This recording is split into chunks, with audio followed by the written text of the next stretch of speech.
Bonjour à tous et bienvenue à ce séminaire qui se déroule dans le cadre du projet Internationalisation at Home de l'Université Rennes 2, où je suis enseignant-chercheur au sein du département de portugais et de l'équipe de recherche ERIMIT. Projet donc qui propose aux étudiants et aux collègues de cette université et de notre partenaire, l'Université fédérale Fluminense, une série de séminaires dont la thématique est la littérature brésilienne en perspective, dialogue avec les traditions littéraires caribéennes, nord-américaines et sud-américaines. L'objectif de ces rencontres est de proposer une réflexion autour du dialogue et de l'articulation existant entre la littérature brésilienne contemporaine et les littératures caribéennes, nord-américaines et sud-américaines. La première rencontre s'est déroulée le 22 novembre. La collègue Stefania Chiarelli a présenté un séminaire en portugais intitulé O Conto Brasileiro em Três Momentos, Andando pela Cidade. Puis, le 29 novembre, c'est Lívia Reis qui a présenté le séminaire en espagnol, Estudio de la Tradición Ensayística Latinoamericana de los siglos XX y XXI. La semaine dernière, nous avons reçu la collègue Eurídice Figueiredo qui a présenté un séminaire en français intitulé Dialogue littéraire et culturel entre le Brésil et la Caraïbe francophone. Aujourd'hui, pour la quatrième et dernière rencontre, nous recevons le collègue José Luís Jobim, qui est professeur titulaire à l'Université fédérale Fluminense, ex-président de l'Association brésilienne de littérature comparée et chercheur au CNPq et FAPERJ. Ses publications les plus récentes dans des revues et des livres sont les suivantes, et vous excuserez mon anglais. North-South Comparatives, New Words, Theories of Lack and Acclimatization en 2022, The Geopolitics of Comparing and Representing the Other en 2021, Literatura Comparada e Literatura Brasileira en 2020. Il a été professeur invité à l'Universidad de la República en Uruguay et professeur de la chaire des Amériques, ici même à l'Université Rennes 2, et également à l'Université de l'Illinois aux États-Unis, membre du Board of Advisors et Seminar Leader at Institute for World Literature à Harvard. Il est chercheur du projet Print UFI, le projet international. Le séminaire qu'il présente aujourd'hui s'intitule Native Brazilian Metaphysics et propose de travailler la figuration de l'altérité amérindienne dans le contexte de cohabitation multiculturelle. Il s'agira de mettre en lumière le dialogue entre littérature, anthropologie et histoire dans une perspective comparée et à partir de textes théoriques brésiliens et nord-américains qui orienteront la lecture de l'œuvre The Falling Sky, Words of an Yanomami Shaman de David Kopenawa et Bruce Albert. Je laisse donc la parole à notre cher Jobim et je te remercie beaucoup, vivement, Jobim, d'abord pour ta présence ici ce soir, mais pour aussi ta collaboration dans ce projet qui a pu voir le jour aussi grâce à nos échanges ensemble. Donc, merci de ta présence, merci de ton aide. C'est toujours un grand plaisir de te recevoir, même virtuellement, à Rennes 2. Voilà. Bienvenue, Jobim. Merci, Mireille. It's a great pleasure to be here again at Rennes, even though I'm not exactly at Rennes, just virtually, just digitally. And to be here today speaking about David Kopenawa and Bruce Albert. Okay, so my idea for today is we'll talk about the main problems generated by reading Bruce Albert and David Kopenawa's book, and then I'll go to see some of the questions, some of the problems present in their book, and discuss them. And of course, after I finish my class, you can ask whatever it is that you want to ask, and we can discuss. Okay. So let me start the presentation here. If I'm not able to do it, I'll ask Pedro to do this for me, okay?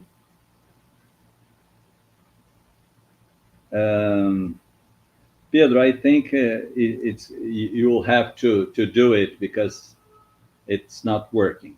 So the first thing I have to say is that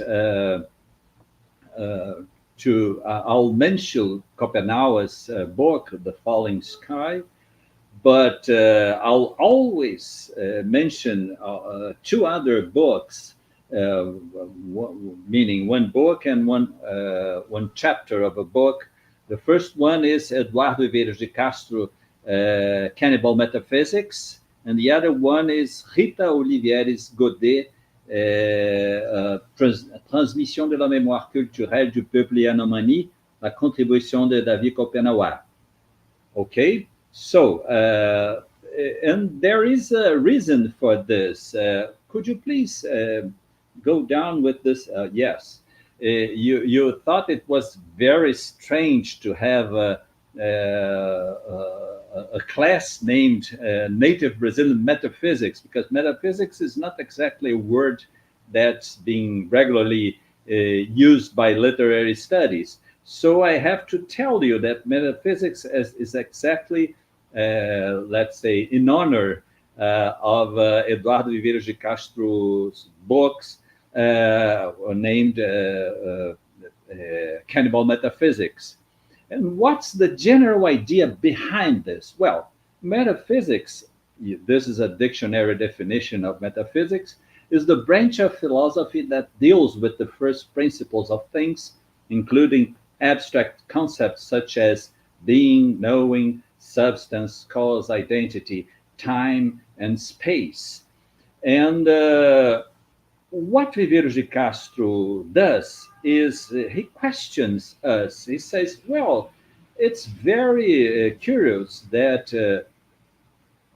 when we talk about Descartes, Kant, Hegel, Heidegger, and we see what they say about being, knowing, substance, cause, identity, time, and space, we call this metaphysics, but we don't call metaphysics when the Amerindian population produces discourses about being, knowing, substance, cause, identity, time, and space. So what Eduardo Vieira de Castro proposes is that, well, why shouldn't we call when they're talking about being, knowing, substance, cause, identity, time, and space, for instance, why don't we call it metaphysics? And instead, we call myth. Myth being, let's say, a kind of word that would introduce a second-rate type of construction of concepts. So that's why I use the word metaphysics in the title of this presentation. So, Pedro, could you please go ahead? So, this is the book by Eduardo Vieira de Castro, and he has a chapter named Perspectivism, where he defines culture. He says that cultures, human macrosystems of conventions, are distinguished by what they define as belonging to the sphere of the responsibility of agents, the mode of the constructed, and by what belongs, because it is counter-constructed as belonging, to the world of the given or the non-constructed. Go ahead, Pedro. And when he talks about the peoples of the New World, he says, as various ethnographers have noted, unfortunately not often, too often only in passing, virtually all peoples of the New World share a conception of the world as composed of a multiplicity of points of view. Every existence is a center of intentionality apprehending other existence according to their respective characteristics and powers. The presuppositions and consequences of this idea are nevertheless irreducible to the current concept of relativism that they would at first glance seem to evoke. So, the question here is, and Eduardo Vieira de Castro puts it this way. Traditionally, not only anthropology, but the human sciences in general in the past used to have this difference between culture and nature. And by culture, meaning everything that concerns human beings. So the way they see each other, the way they see the group where they live, the way they see their societies, the way they see other beings, the way they see life in general. And so this would be the sphere of culture. And the other sphere would be the sphere of nature, supposed a world of given things. So you have kind of a difference between subject and object. So the humans are subjects and they observe and they act upon the objects, nature being part of the object. So agency is only for humans. What is in the field of nature are objects, are the given world, something that doesn't have any agency. For us, meaning for us, the people from the West, the Western side of the world, because when we talk about Amerindian metaphysics, what Eduardo Viveiros de Castro says is that, as you can see, virtually all peoples of the New World share a conception of the world as composed of a multiplicity of points of view. What does this mean? This means that you don't have subjects and objects. You don't have human beings and the rest. What you have are composition, a world composed of many living perspectives. So a rock has a perspective of its own. A snake has a perspective of its own. A river has a perspective of its own. So when the Amerindians are very much resistant to the transformation of their forest into something else in the name of progress, they are resistant because they don't think you're just cutting an object when you cut a tree. You're cutting a being there that has the same right as you as human has to be there. So as a matter of fact, even the most, what we consider the most progressive ways of seeing environment and ecology do not take very much into consideration this radical difference between their way of thinking and the Amerindian way of thinking. Because, of course, when you talk about sustainability, you're still thinking of the forest as a given, as something that's given, as an object, a part of non-human world. But that's not the perspective Eduardo Viveiros de Castro is talking about. I'm not sure I was very much clear about this. I hope I was. But anyway, you can ask me later. Could you go on, Pedro? So, the ethnography of indigenous America is replete with references to a cosmopolitical theory describing a universe inhabited by diverse types of actants or subjective agents, meaning not only the humans are actants, not only the humans are subjective agents. The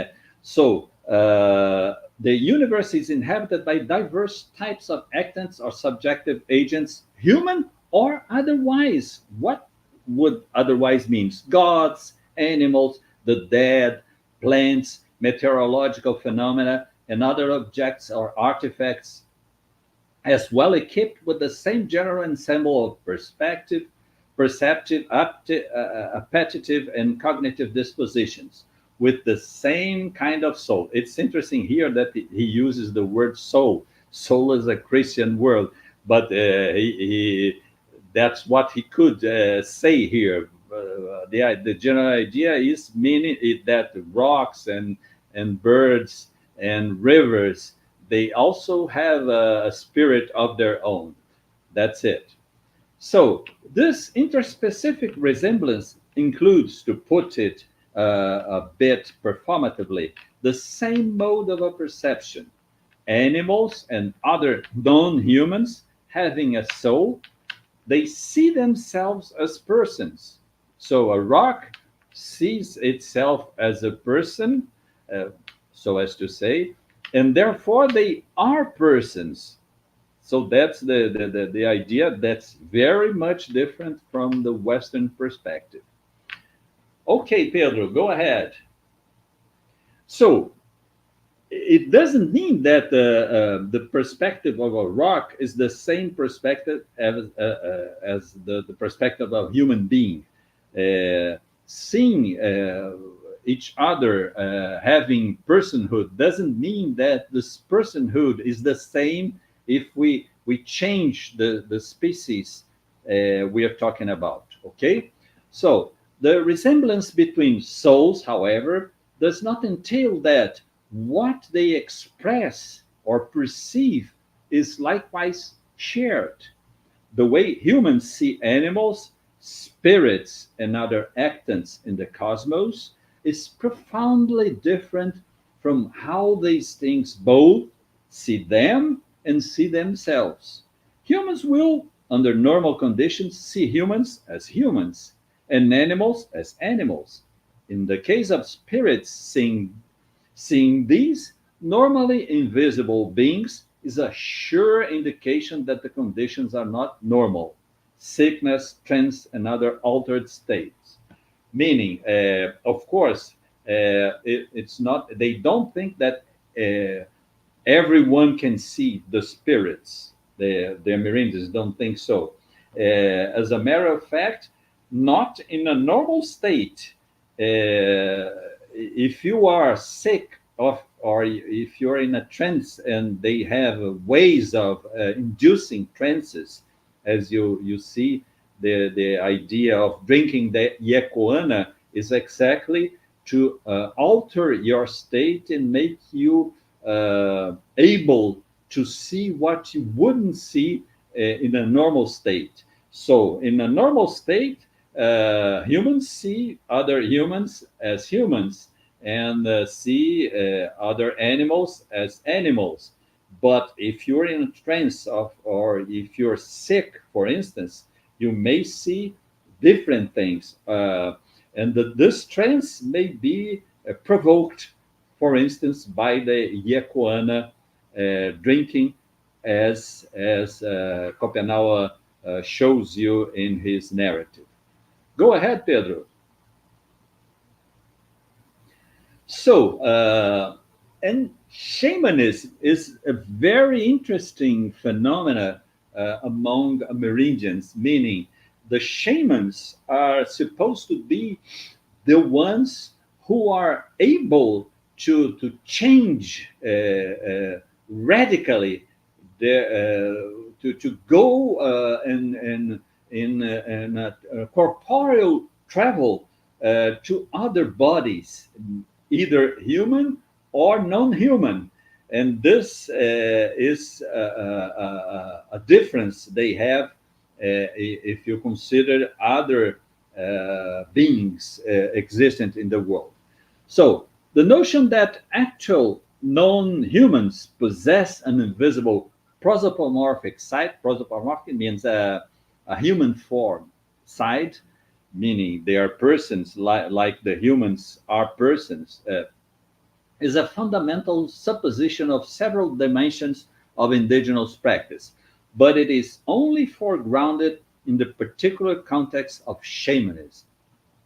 Amerindian shamanism could be defined as the authorization of certain individuals, the shamans, to cross the corporeal barriers between species, meaning you are human, but you could go and transform yourself into a snake or into a rock or something else.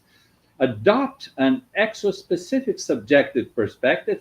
You could adopt the perspective of a snake or of a rock and administer the relations between those species and humans. So it's easier for you if you know the way a rock sees other rocks and sees humans and other species. It's easier for you to administer the relationship between you as a human, your community as a community of humans, and these other communities of rocks, for instance. And by seeing non-human beings as they see themselves, again, as humans, shamans become capable of playing the role of active interlocutor in the trans-Pacific dialogue, and even more importantly, of returning from their travels to recount them. Meaning, you travel to another body, but you have to go back to your own.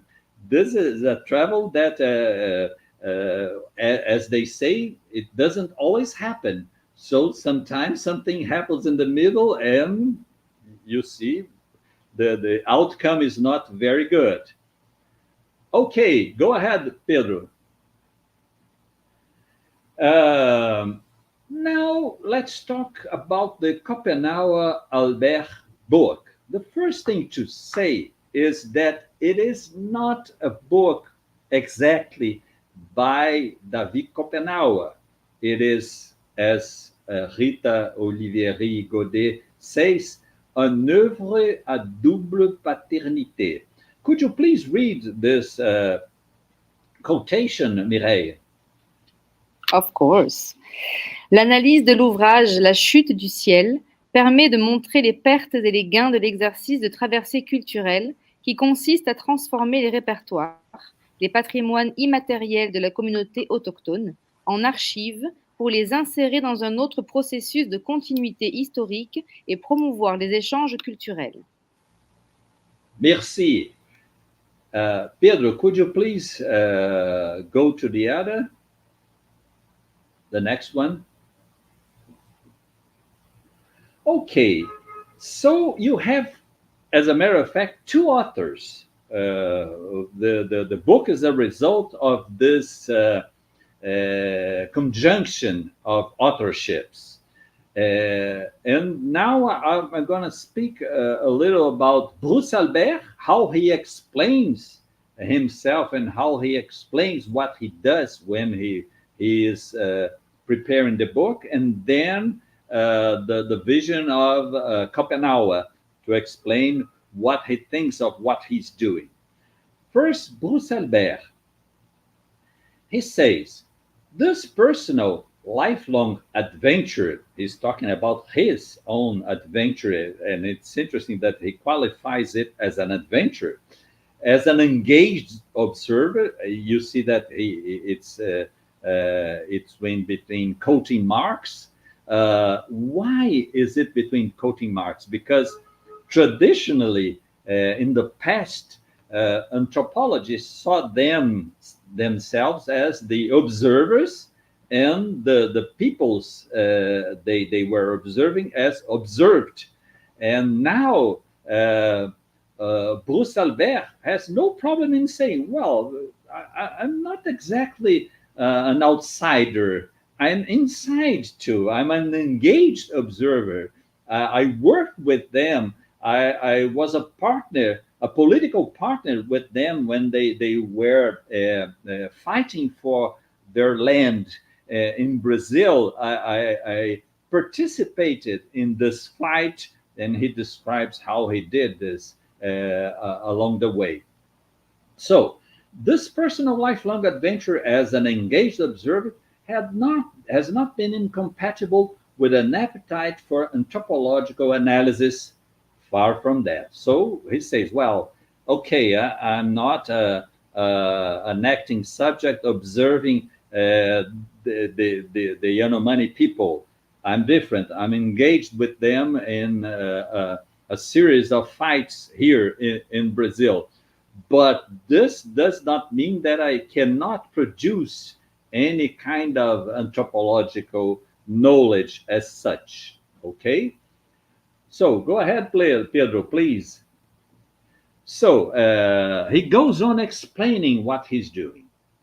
David Copenauer's narrative goes far beyond prevailing canons of autobiography, our own or those of the Yanomami.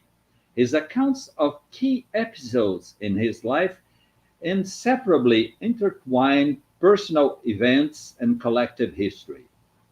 Moreover, he always expresses himself through complex overlapping genres and styles, myths and dream stories, shamanic visions and prophecies, autoethnography, and cross-cultural comparison, reported speech and exhortations. In addition, the book is the result of a written and oral process that was continually shaped by the intersecting projects of the two authors, a Yanomami shaman, very wise to the world of white people, and an ethnographer quite familiar with the world of his longtime hosts. And this is very important, this last sentence. In short, this extensive book is the result of a complex, collaborative endeavor at the fragile juncture of two cultural universes. You see, this idea of collaborative endeavor, the first part, and the juncture of two cultural universes, because, of course, Bruce Albert sees himself, as he is, as an European anthropologist, although he was born in Morocco, but his head is the head of a French anthropologist. He works in France. He worked his whole life in France. And then he says, well, it's not only the side of the Yanomami, and it's not only the side of the European anthropology. It's the conjunction of both sides. It's a collaborative endeavor. So it means it's the result of two sides together. Okay? Go ahead, Pedro. At a critical time in his life, this is still Bruce Albert.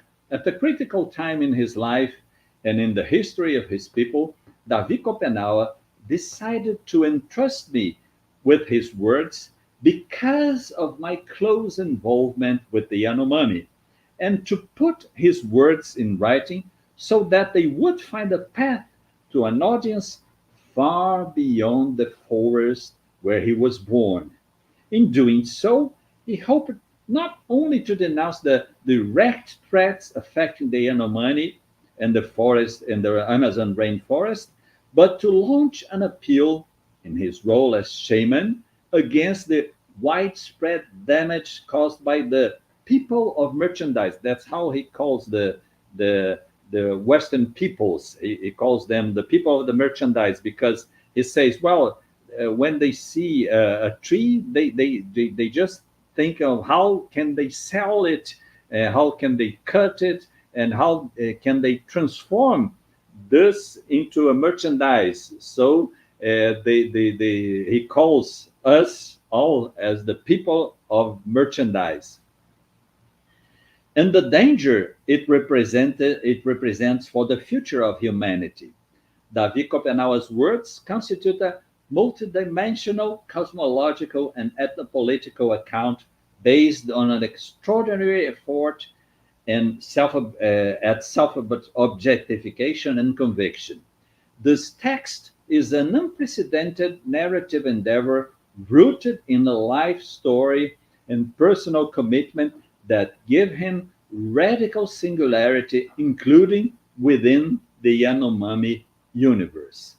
So he's answering to the question, what makes it so special? What makes this book so special? What makes this narrative so special? Okay, Pedro, go ahead. Thank you. Now let's see the other side. How does Schopenhauer see the book? How does Schopenhauer explains this project from his perspective, from his point of view? He says, white people, he calls them people of the merchandise, but he always calls us white people. It doesn't mean that only white, meaning in our racial categories. It means all people who live in Western societies and come to meet us. That's it. So white people don't think very far ahead. They're always too preoccupied with the things of the moment. This is why I would like them to be able to hear my words through the drawings you made. You is Bruce Albert. The drawings is because he says that writing is drawing on skin paper. So the drawings you made means the writing you are producing. Okay. I would like these words to penetrate their minds. After they have understood my account, I would like the white people to tell themselves. I quote, I'm quoting Schopenhauer, and he's quoting what he would expect someone to say, meaning someone from the white people like us. The Yanomami are other people than us, yet their words are right and clear. Now we understand what they think. These are words of truth. Their forest is beautiful and silent. They were created there and have lived in it without worry since the beginning of time. Their thought follows other paths than that of merchandise, because he calls us the people of merchandise. They want to live their way. Their custom is different. They do not have image skins, means writing. They do not have image skins, meaning the Yanomami do not have writing, but they know the Shapiri spirits and their songs. The Shapirites are the spirits that live among the Amerindians. The Yanomami believe they are there, even though you don't see them clearly, except, of course, if you're a shaman, you see them. They want to defend their land because they want to continue to live there like they did before. Let it be so. If they do not protect it, their children will have no place to live happily. Then they will tell themselves that their fathers must truly have lacked wisdom to have left them nothing but bare and scorched land, permeated with epidemic smoke and crisscrossed by streams of dirty water. The idea of permeated with epidemic smoke, he says epidemic smoke, this expression he uses all through the book, because as you know, and if you don't know, you will be knowing now, one of the main reasons for deaths among the Indians are exactly the diseases that the white people transmit to them. This is very much complicated for them because they don't have the defenses that I mean the Western people who live in big cities and who are for centuries who have been for centuries building up defenses against those microorganisms. They don't have this, so they can die from a cold, and this is very much complicated. Just imagine if you're talking about tuberculosis and malaria and things like this. Very much complicated. So barren scorched land permeated with epidemic smoke and crisscrossed by streams of dirty water. Dirty water, does this make sense to you? Just imagine if you live like the Yanomamis, they live in a very big Amerindian reservation next to the border of Venezuela in northern Brazil. And there they have rivers and they drink the waters from the rivers. They fish, and the river is something, is a very important part of their daily life. But right now we are talking this December of 2022. Right now, because of the current government, there are 20,000 gold prospector in the Yanomami territory. And let me tell you, it is illegal to be in an Indian reservation, and it's even more illegal to be digging for gold there in this Indian reservation. But there are 20,000 gold prospectors right at this moment there doing this. And what does this have to do with dirty water? The question is, they do this mainly in the rivers. They bring boats that they dig the bottom of the river, and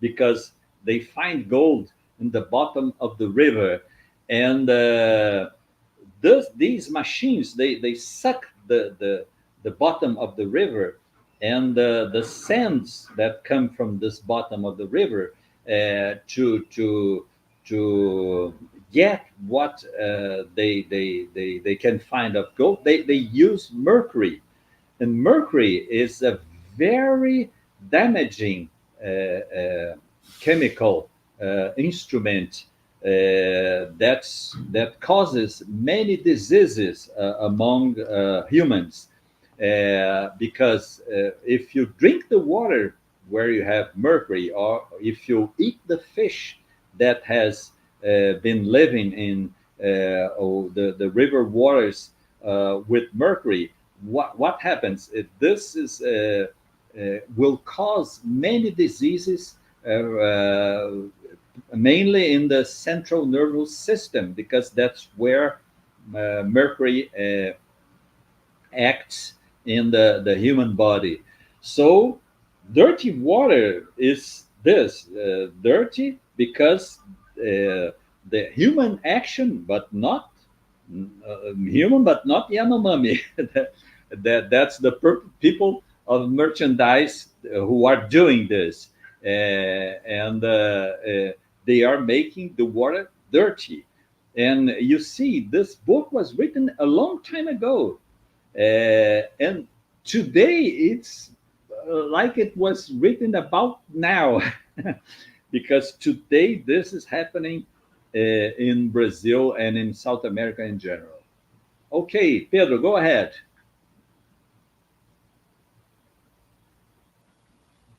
Pedro? Pedro, something happened. I'm sorry about this. So while Pedro is not able to do this, I'll be doing it by myself. But of course, you won't be able to see it. I'm sorry about this. Okay. Um, Okay. Now Pedro has returned. Okay, thank you, Pedro. Okay. Um, um, I would like white people to stop thinking that our forest is dead and placed here without reason. I would like to make them listen to the voice of the Shapiri, who play here incessantly. You know, the shamans say that the Shapiri, the spirits, that they play for them, the shamans. So that's the what he's saying here. I would like to make them listen to the voice of the Shapiri, who play here in the forest incessantly, dancing on their glittering mirrors. maybe they will want to defend it with us. Who knows? I would also like their sons and daughters to understand our words. I would like them to make friendship with our sons and daughters in order not to grow up in ignorance. For if this forest is entirely devastated, no other forest will ever be born. I am a child of the inhabitants of this land from which the rivers flow, of these people who are the children, sons in law, and daughters of Omama. Omama is an entity. Maybe I would say a god, but it's not exactly the same thing as God in their culture, but something like this. I wish to offer white people these words and those of the Shapiri, which appear in the time of dream. Our ancestors had them since the beginning of time. Then, when it was my turn to become a shaman, Omama's image placed them in my chest. Since then, my thought moves from one of these words to the next in every direction, and they increase within me endlessly. It is so. I had no other professor than Omama. It was his words, which came from my elders, that made me wiser. My words have no other origin. Those of the white people are so different. They are probably clever, but they badly lack wisdom. Okay, so this is he comparing his words, which are a result of his cultural experience with his own people, and what he sees us Westerners in contrast to his position. Okay, Pedro, go ahead. Thank you. There is one thing that I would call your attention to, which is the question of orality. You see, Kopenawa says that we, meaning we, the people of merchandise, we write in skins, we make images on paper, and they don't. What does this mean? This means that he needs Bruce Albert to make this book, because he's not able to do this.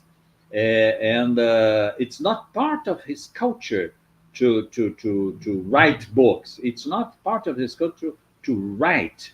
What they do have is an oral transmission.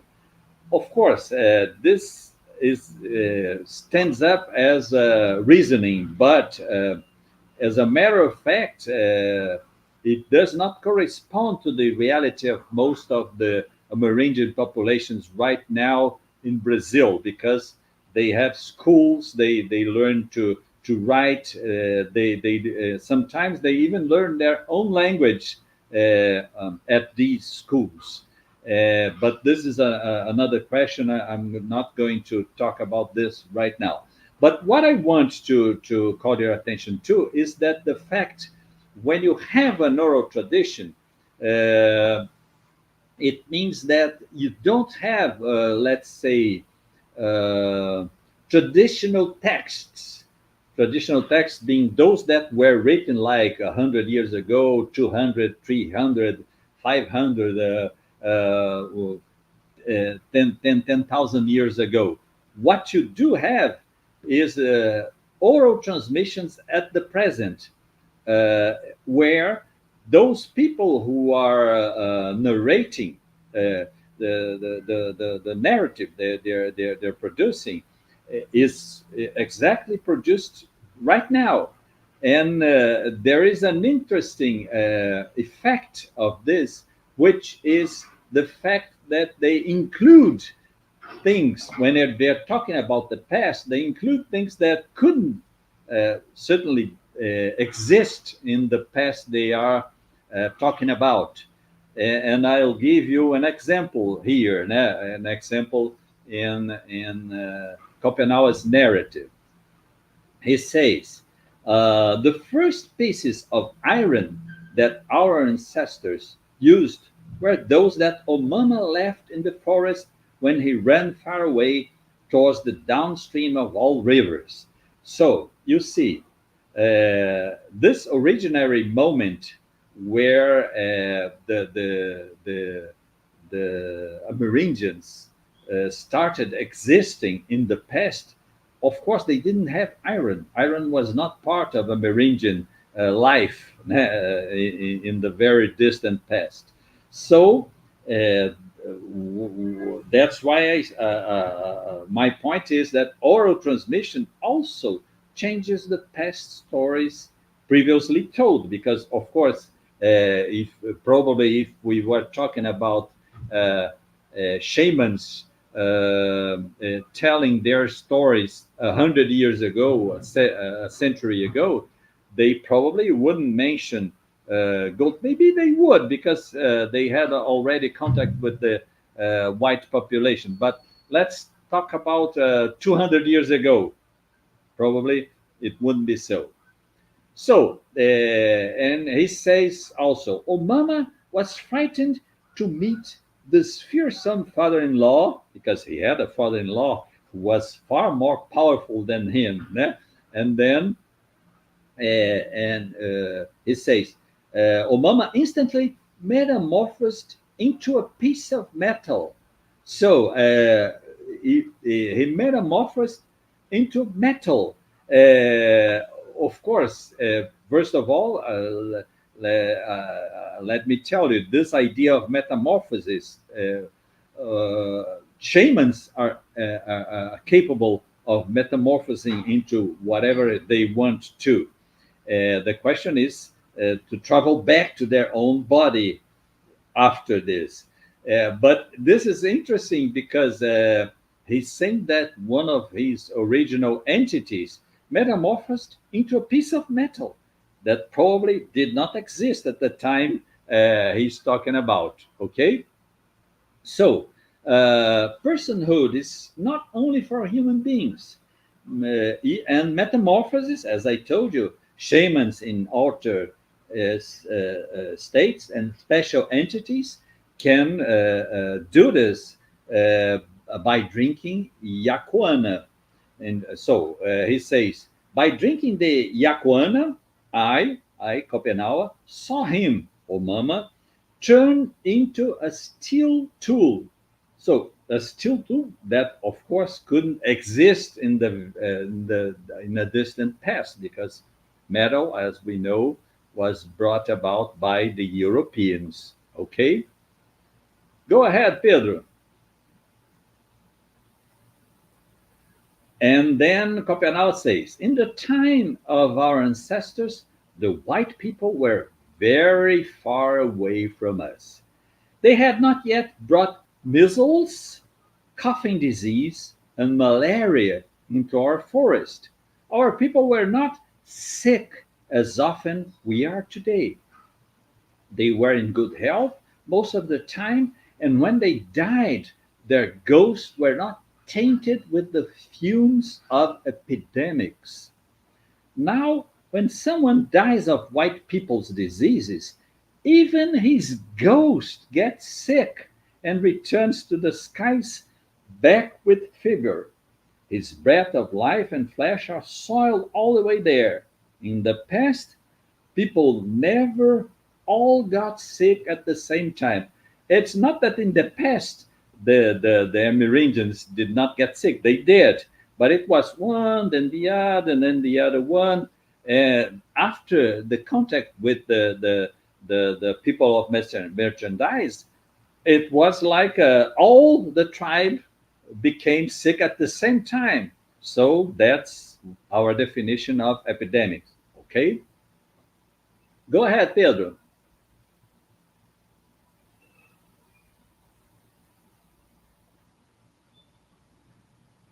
Oh, the other thing is about words, language. This is an important thing to call your attention to here. Our ancestors loved their own words. They were truly happy this way. Their mind was not set elsewhere. The white people's words had not made their way among them. They worked with uprightness and spoke of what they did. They grew their own thoughts, turned to their people. They did not constantly tell each other, an airplane will land tomorrow. White visitors will arrive. I'll go ask for machetes and clothing. And also, the gold prospectors are drawing near. Their malaria is dangerous. It will kill us. Today, all these speeches about the white people stand in the way of our own thought. The forest has lost its silence. Far too many words come to us from the cities. Go ahead, Pedro. Our elders of the past did not even think about these white people things. Today, our eyes and ears are too often set far from the forest, elsewhere than on our people.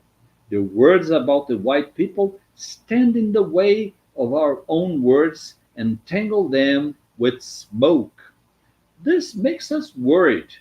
Then we try to slow down and quiet our thought. We tell ourselves that the shamans will avenge us of the white people's diseases and that we will not all die. We think that our Heahu feasts will continue no matter what. But we also know that all the white people's words could only disappear from our mind if they stopped invading and destroying our land. Then everything would be quiet like it used to be, and we would live alone in the forest again. And pay attention to this last sentence.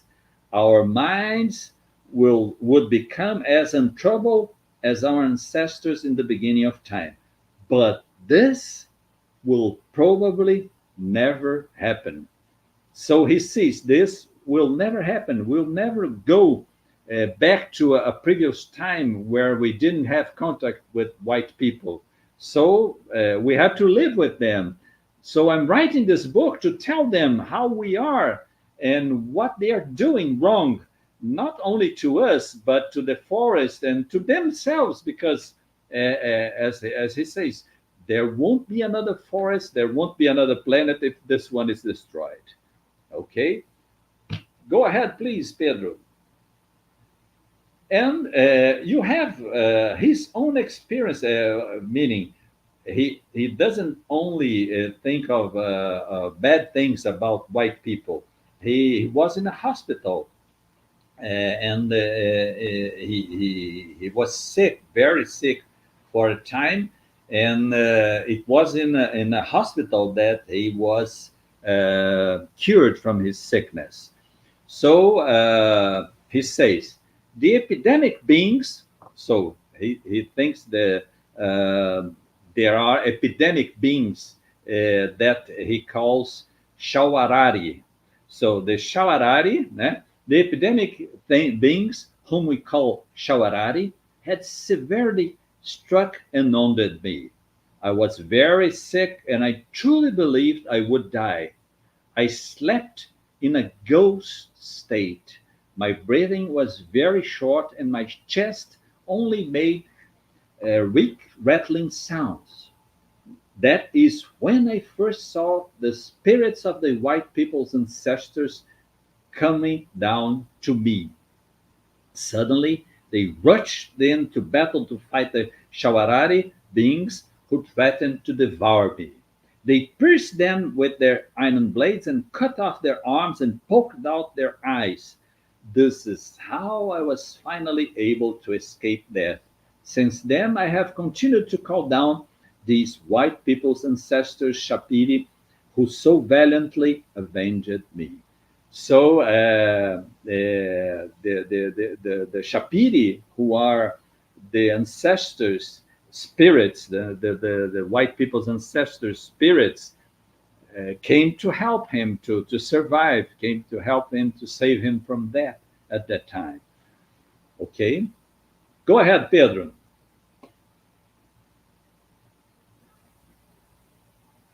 Pedro? Okay. Their dance mirror is in place in my spirit house, and I often answer their songs when I'm drinking the Yacuana. The dance mirror is where, in front of which the Shapiri, the spirits, dance for the shaman or for the people who are in trance or in altered states. Okay. Sometimes they, the Shapiri, also come to visit me of their own will during the time of dream. Then I make them dance in silence.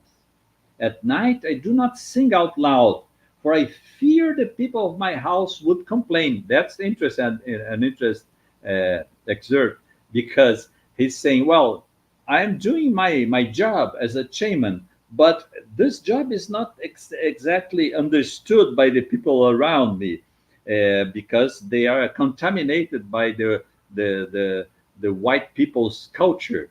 They would complain, shut up, you're frightening our sleep. We want to sleep. You're bothering us with these songs. He is singing for the Shapiris. That's his job as a shaman, okay? These white people, ancestor spirits, speak to me in their ghost talk. He calls our languages ghost languages. So, because it's not a normal language. You will see how he calls what's the problems he sees with our language. It's very interesting, his statement, because we have lots of examples of colonizers' ideas about the Amerindian languages, but we don't have very many. We have very few words from Amerindian populations about the white man's languages. And here is one of the places where you can find this, okay?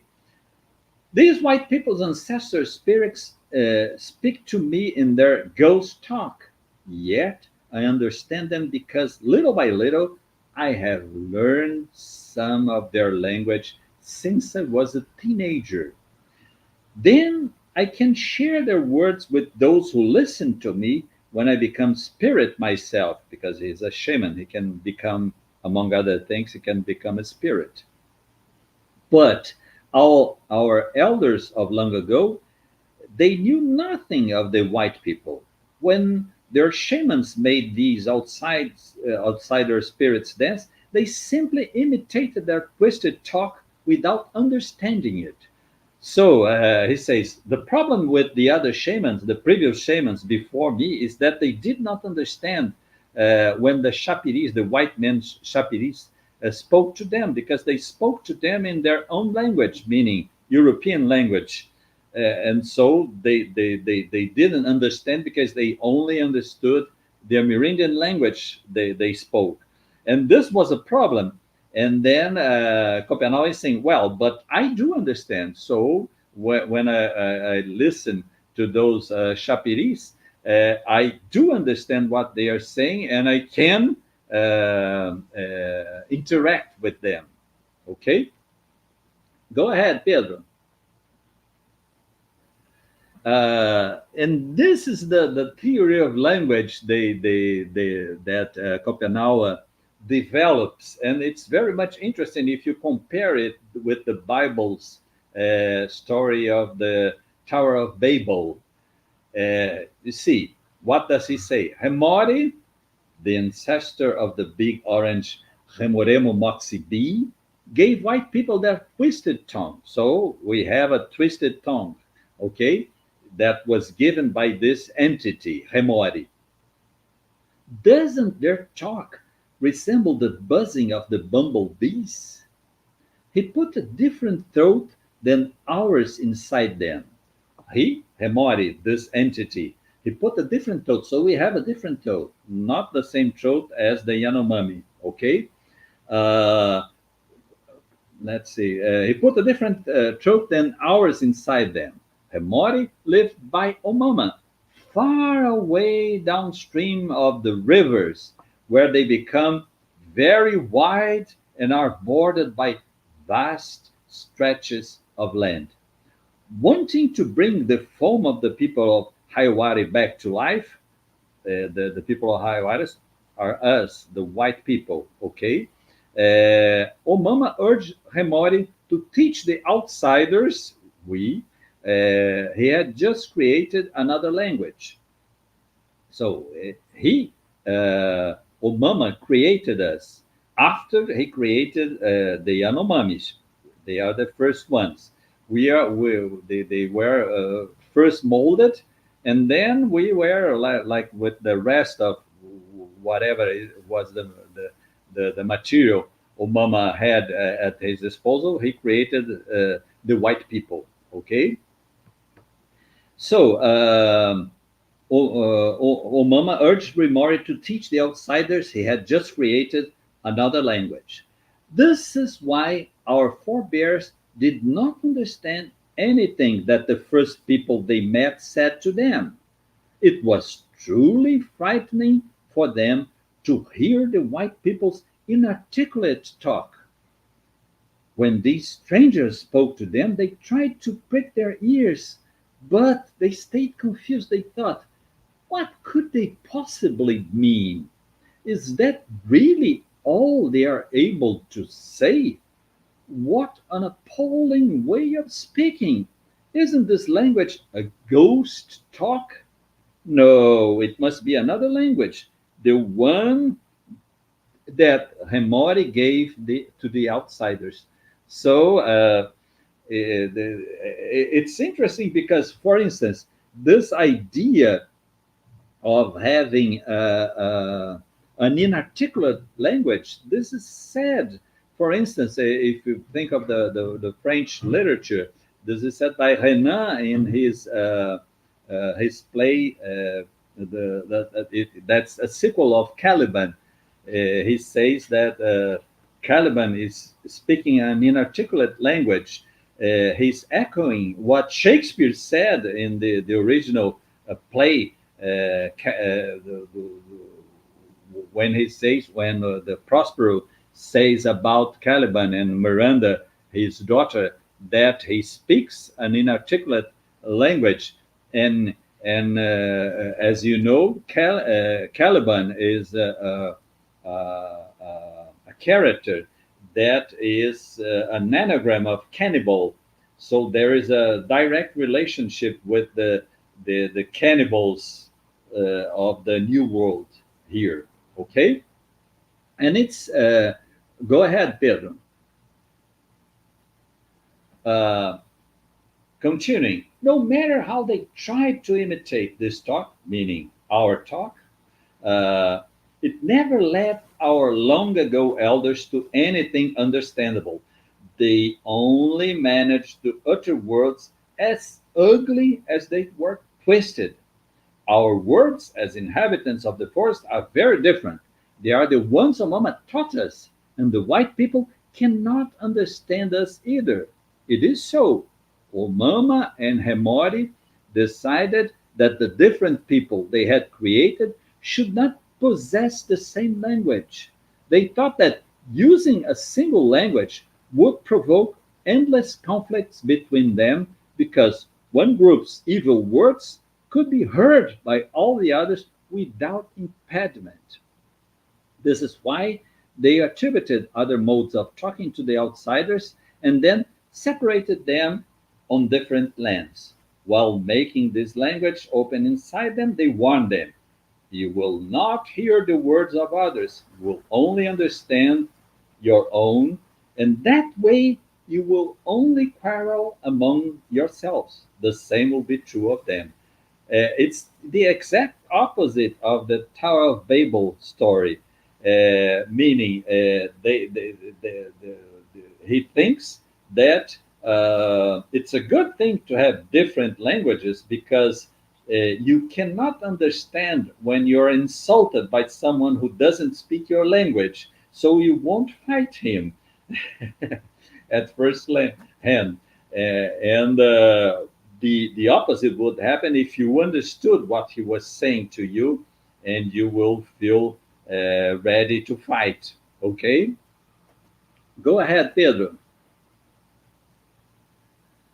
So I think I'll stop here because the last part would be about meeting the whites, but I think I have spoken enough about this, and you have read all the chapter.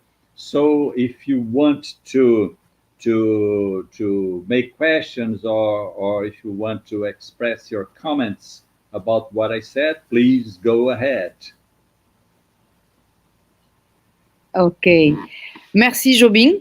Je ne parlerai pas en anglais, mais je voudrais juste réagir à ton cours qui était excellent et à ta lecture, à ta belle lecture de cet ouvrage qui est très beau, qui est très riche, effectivement.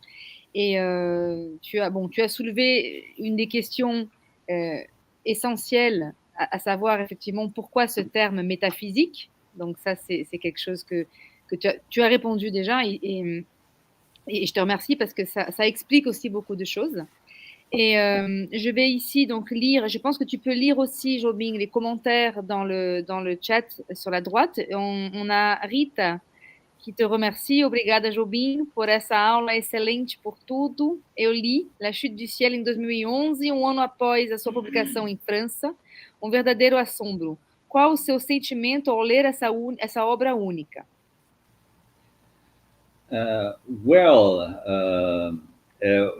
Maybe you should first translate into French the question Rita asked me, so that before I answer it. Ok. Donc Rita Godet donc remercie Jobim pour cette excellente présentation. Elle dit avoir lu La Chute du Ciel en 2011, donc une année après sa publication en France, et elle dit avoir été terriblement touchée. Et elle demande à Jobim quel a été son sentiment après avoir lu cette œuvre unique en son genre. Okay, merci, Rita. I don't know if you have been here from the beginning. If you have been here from the beginning, you saw that I have read your chapter, and I have mentioned it today.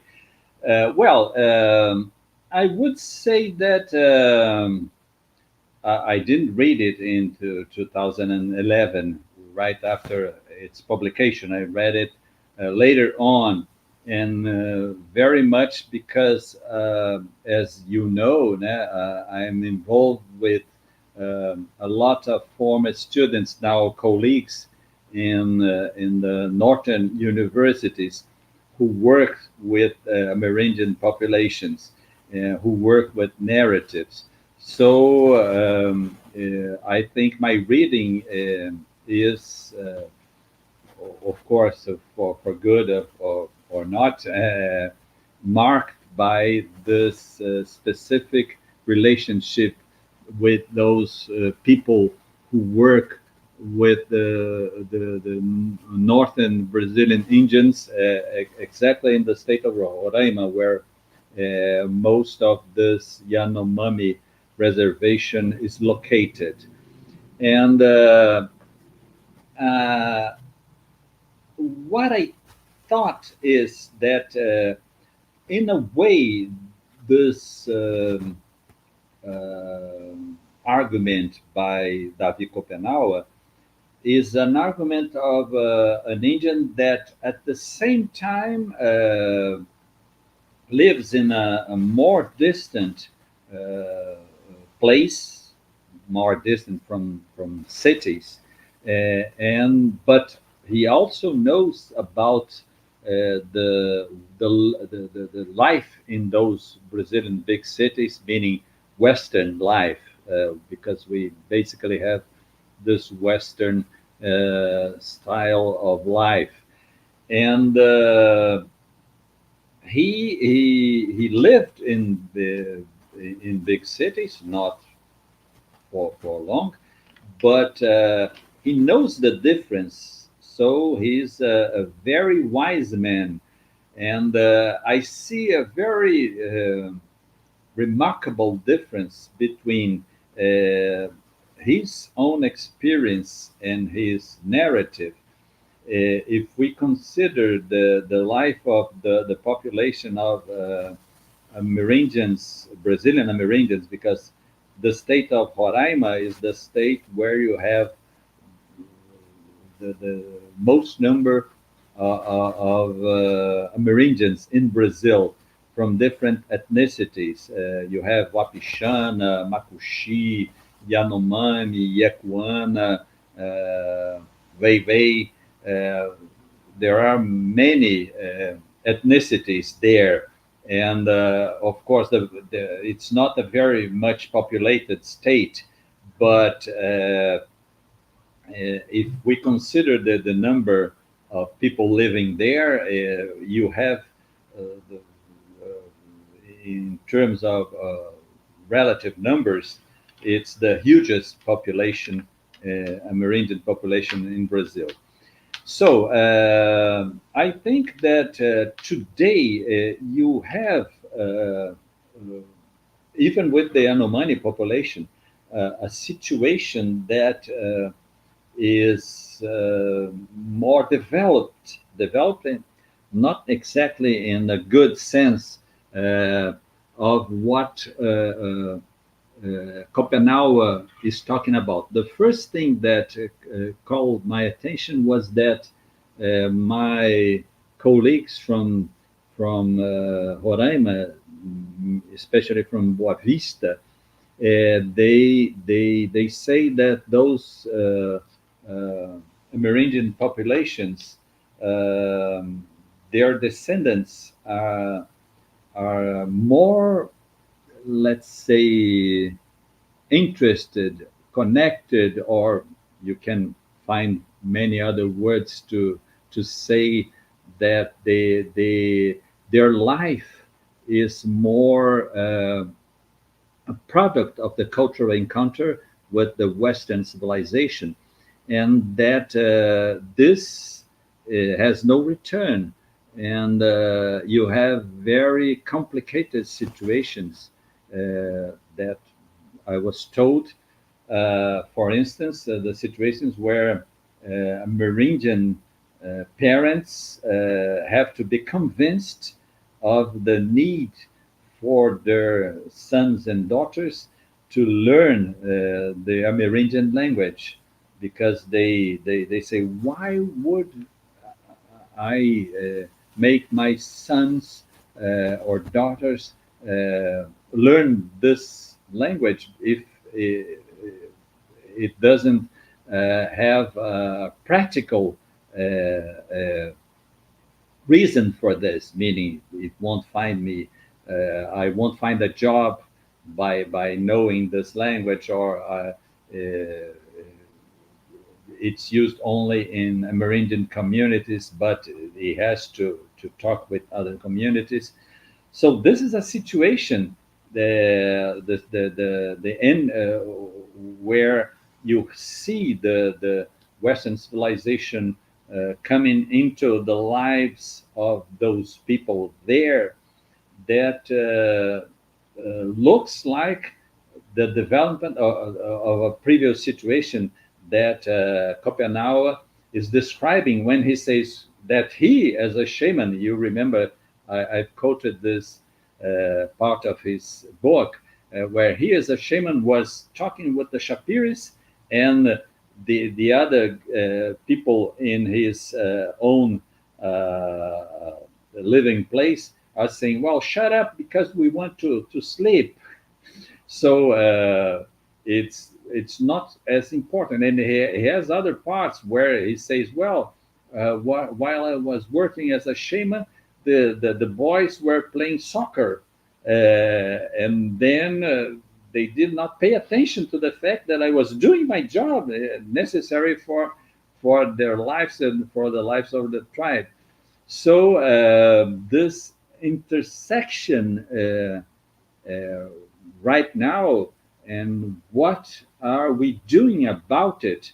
And I'm talking to you right now at the moment where the current government, as you know, which is a criminal government, is allowing 20,000 gold prospectors inside this Amerindian the Yanomami Yakuana, because the reservation is not only Yanomamis. Reservation belongs to the Yakuana and the Yanomamis, but they are allowing 20,000 people to go there to destroy their environment, to make those dirty waters Copenhagen was talking about. And so the situation is very much complicated, and hopefully with the election of Lula, this will change, especially because he said that he will have an Amerindian as a minister for Amerindian affairs. Okay, thank you very much for your question, Rita. I hope I have answered it. Ok, merci Jobim. On a une autre question ici d'un étudiant.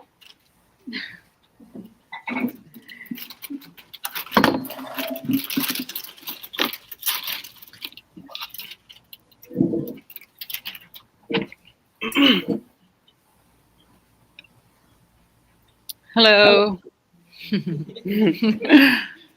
First of all, thank you for being here with us. And this conference is very, very interesting for us, this study, because your presentation can be more clear for the others studies in these different opinions, literature, metaphysics, and philosophy. So my question principally is how Copenhagen differentiates the body and the self, because self is not introducing in this book, but it's the shamanism. So shamanism is defined on the other authorizations and individual cross-corporal, the corporal barriers. So we can be one barriers in the body and the self of shamanics or not. What's your name? My name is José. José, just like me. So, yeah, like you. In Portuguese, we would say we are charas, meaning we have the same name. Yeah. Okay. José, well, the question is, the shamans are supposed to be able to travel from one body to another. Mm-hmm. No matter if this other body is is an animal or a rock or a river, you see, and they do this not with their own body, but with, well, Eduardo Vieira de Castro says, he uses the word soul, but of course soul is a Christian word. Let's say in a spiritual way, you see. Yeah. Yeah. So there's no question of two bodies occupying the same place. That would be a physical question. Okay. I have another question about the languages. So a very common view about logic is that is the grounded in languages of grammar, or grammar, sorry. But languages does not appear to be very fundamental indeed. So we can ask, what ground languages here? I'm not quite sure I understood what is your question. Could you please? Yeah, you can formulate it in French. I understand. Go ahead. No, it's about the ground languages. What ground languages in this book? We can speak about the languages of grammar, but where is the labor actually for understood? let me see if I understood what you're asking. You're asking about what are languages used for in this book. Yeah. Okay. Well, first of all, let me tell you one interesting thing. This book was first published in French. And as you know, Yanomami is not French. No. It's another language. So it has many problems, many linguistic questions involved here. Why? First of all, the co-author, meaning Bruce Albert, he says that he understands the variant of the Yanomami language that is spoken by the Kopanawa and his tribe. Meaning, as I don't speak Yanomami, and neither do you, we have to believe his own word. And even Kopanawa, he has to believe that Bruce Albert has written what Kopanawa was saying, because of course David Kopanawa doesn't speak French. So the French translation was, let's say, he couldn't understand the French translation. Kopanawa could not understand the French translation of his own words. He has to believe that whatever he said previously was there in another language that he did not understand. And he also did not understand English. So this English version that you have probably read, of course, could not be understood by Kopanawa too. And at the same time, the experience of translating is an experience that transforms whatever is the original language into something else. I was calling your attention into the fact that Viveiros de Castro uses the word soul here, and of course, soul is a Christian word. The Yanomamis were not originally Christian.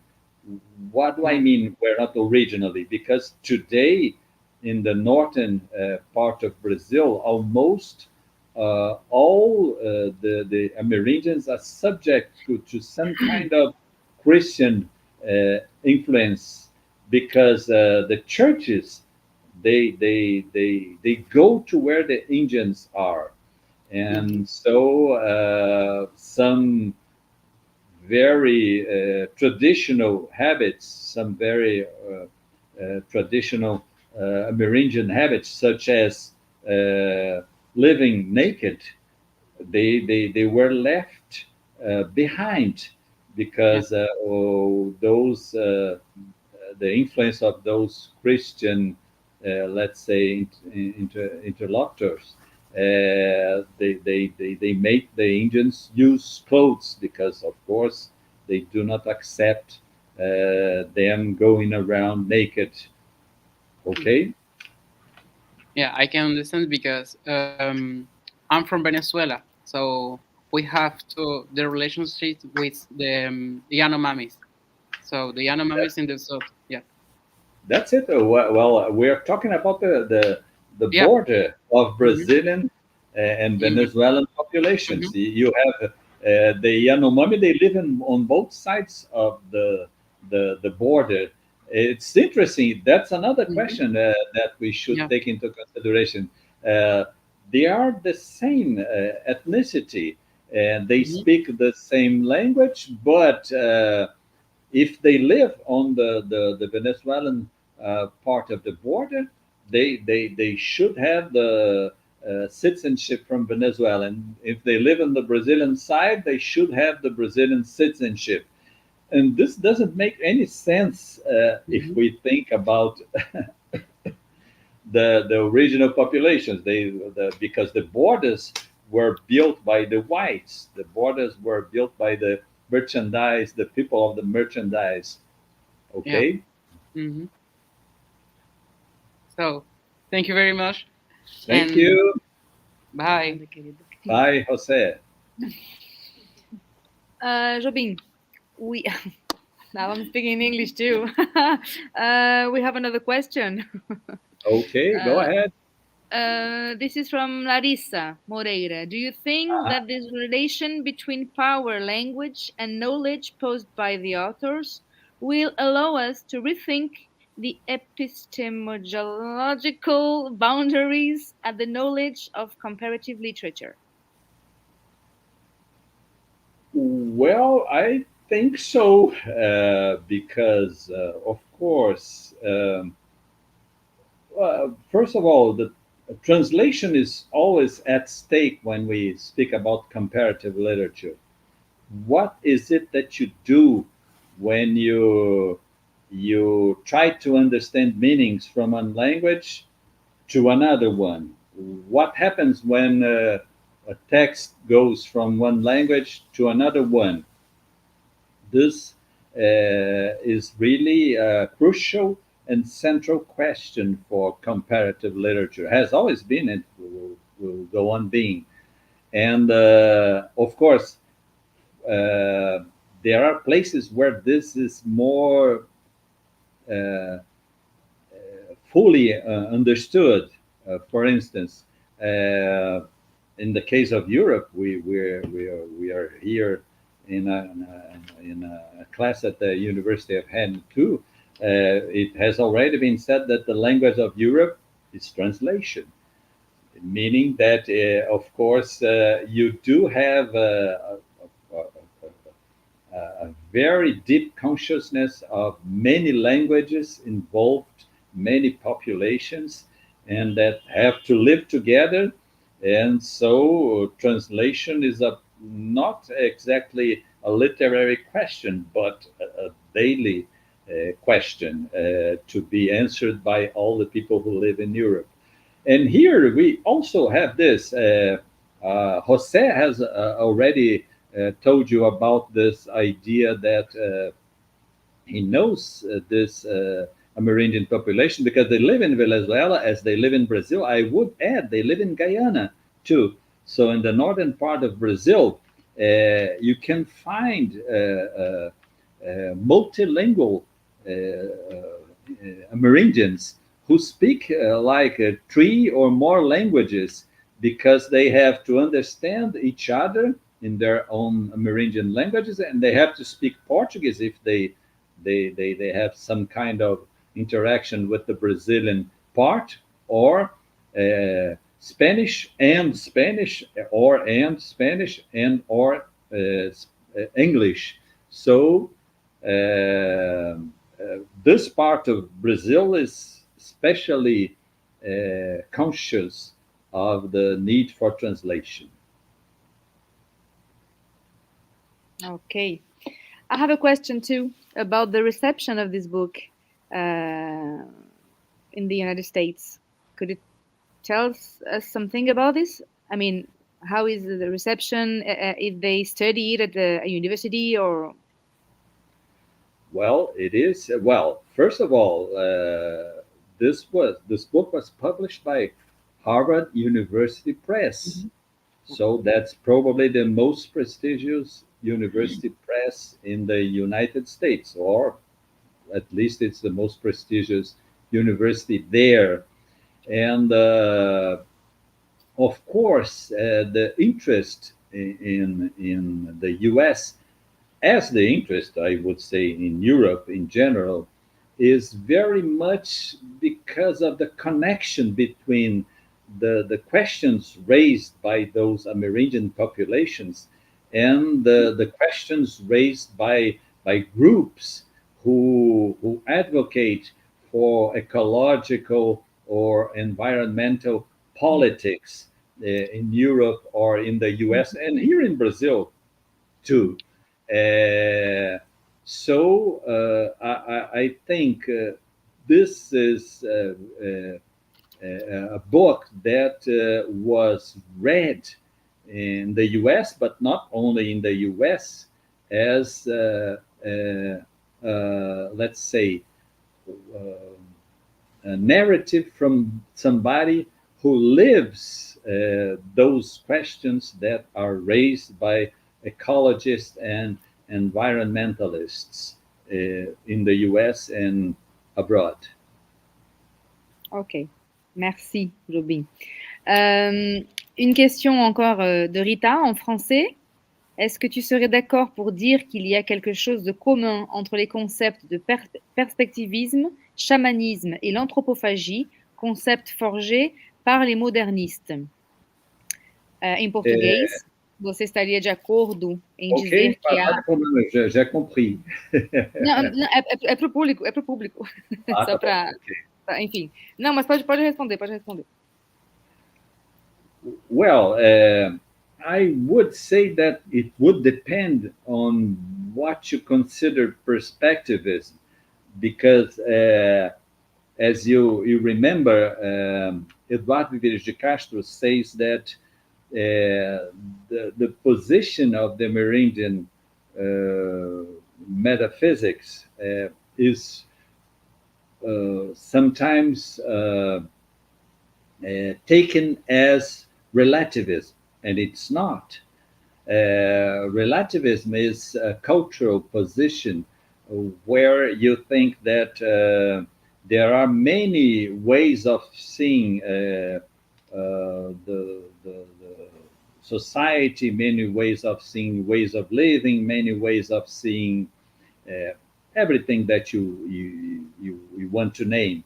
But the Amerindian position, as described by Viveiros de Castro, is different. It means that every being has a perspective, and that by being, you don't mean only human beings.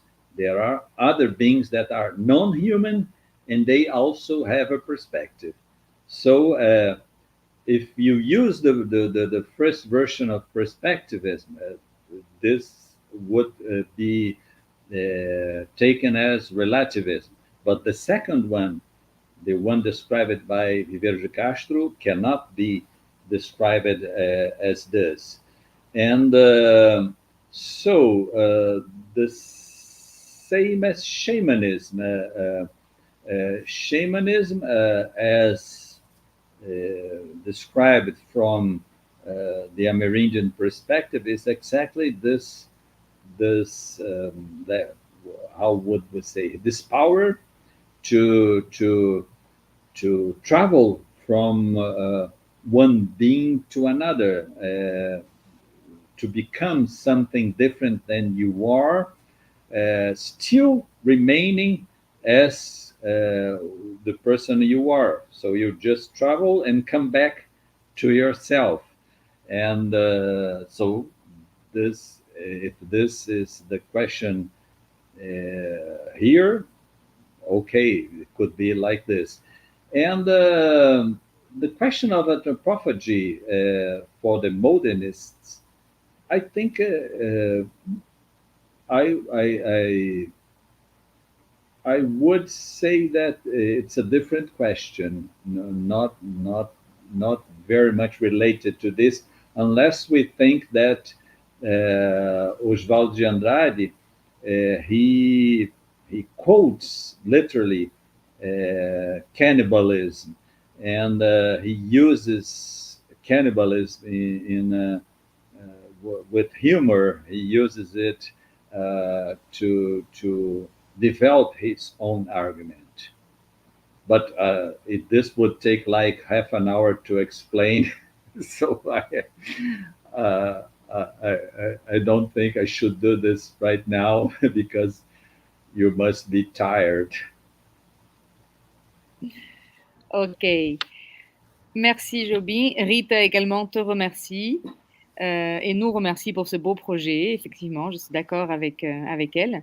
Nous n'avons pas d'autres questions de la part du public, les étudiants non plus. Je pense qu'il n'y a pas d'autres questions ici. Donc, je pense que nous pouvons terminer et clore notre rencontre aujourd'hui. Je te remercie encore une fois, Jobim, pour ta très très belle lecture d'un ouvrage qui est superbe. Et je profite aussi pour annoncer à tout le monde, aux étudiants ici présents, que bientôt il y aura Jobim ici en présence à Rennes 2, qui viendra nous parler également, n'est-ce pas, Jobim, de ce très bel ouvrage, ainsi que peut-être celui de Ayotonak aussi, La chute du ciel. Non, pardon, Les idées pour retarder le monde, la fin du monde. Et voilà, donc ce sera un grand plaisir de te recevoir aussi ici, en direct, et pas seulement par écran interposé. Voilà. Merci pour ta invitation et ça sera un grand plaisir. Pareil. Merci Jobim, bonne soirée à tous. Merci d'avoir assisté à tous ces séminaires. Merci pour l'appui et le soutien de l'Universidade Federal Fluminense, que je remercie beaucoup, beaucoup pour tout ce support. Merci à Pedro qui a géré toute la partie logistique des enregistrements. Voilà, merci vraiment pour ce très beau projet. Je remercie encore les collègues qui sont passés avant toi, Jobim, Euridice, Stefania, Livia, qui ont tous participé dans ce beau projet. J'espère qu'il y en aura d'autres par la suite. Voilà, on continuera d'internationaliser tout ça.